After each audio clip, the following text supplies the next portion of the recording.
వికారాబాద్ జిల్లా జంషద్పూర్ గ్రామ పంచాయతీలో 650 మంది జనాభా ఉంటారు. ఈ గ్రామానికి ప్రతి నెల ఎస్ఎఫ్సి నిధులు 34,130, కేంద్రం నుంచి 54,170 రూపాయలు రావాల్సి ఉంది. అయితే ఏడాదిన్నర కాలం గల ఎస్ఎఫ్సి నిధులు 4 నెలలుగా కేంద్రం నిధులు రావడం లేదు. విద్యుత్ బిల్లు 24,000, ఇద్దరు కార్మికులకు 12,000, అలాగే ట్రాక్టర్ డీజిల్ ఖర్చు 7,000, వీధి దీపాల నిర్వహణకు 5,000, ఇతరాలకు 15,000 కలిపి ఈ గ్రామ పంచాయతీ నిర్వహణకు ప్రతి నెల 63,000 అవసరం. నిధులు రాకపోవడం వల్ల వీటిని సర్దుబాటు చేయలేక అక్కడి అధికారులు సతమతమవుతున్నారు. ఇటీవల గ్రామ ప్రజల నుంచి పన్నుల రూపంలో వచ్చిన ఆదాయంతో కొంత సర్దుబాటు చేసినా అప్పులు చేసి నిర్వహించాల్సి వస్తుందని అంటున్నారు.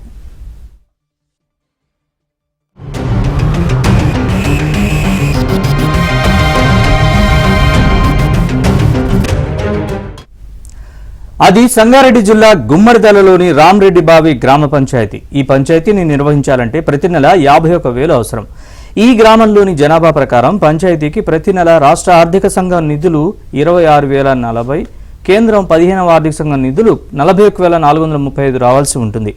అయితే ఎస్ఎఫ్సి నిధులు 18 నెలలుగా, కేంద్ర నిధులు 4 నెలలుగా రావడం లేదు. దీంతో ఈ గ్రామంలో అభివృద్ధి పనులు ఎక్కడికక్కడే నిలిచిపోయాయి. పంచాయతీల్లో పనిచేసే సిబ్బందికి నెలల తరబడి వేతనాలు రావడం లేదు.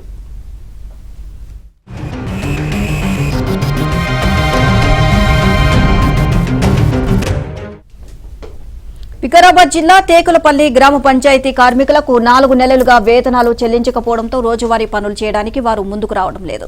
ఈ గ్రామానికి ఎస్ఎఫ్సి నిధులు 1,61,150, కేంద్రం నిధులు ప్రతి నెల 2,55,593 రూపాయలు రావాల్సి ఉంది. ఏడాదిన్నరగా ఎస్ఎఫ్సి నిధులు 5 నెలలుగా కేంద్ర నిధులు రావడం లేదు. దీంతో పంచాయతీ నిర్వహణకు అవస్థ పడాల్సి వస్తోంది. ఈ గ్రామంలో ప్రతి నెల 60,000 విద్యుత్ ఛార్జీలు, సిబ్బంది వేతనాలు 24,000, ట్రాక్టర్ డీజిల్ కోసం 14,000, ఇతరాల కోసం 28,000 ఖర్చు చేయాల్సి ఉంటుంది.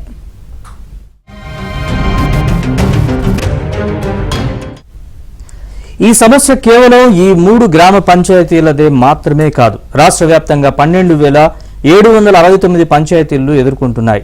4 నెలలుగా కేంద్రం నిధులు రావడం లేదు. ఎస్ఎఫ్సి నిధులు 2 ఏళ్లలో అప్పుడప్పుడు ఇచ్చినప్పటికీ 16 నెలలకు పైగా రావాల్సి ఉందని తెలుస్తోంది.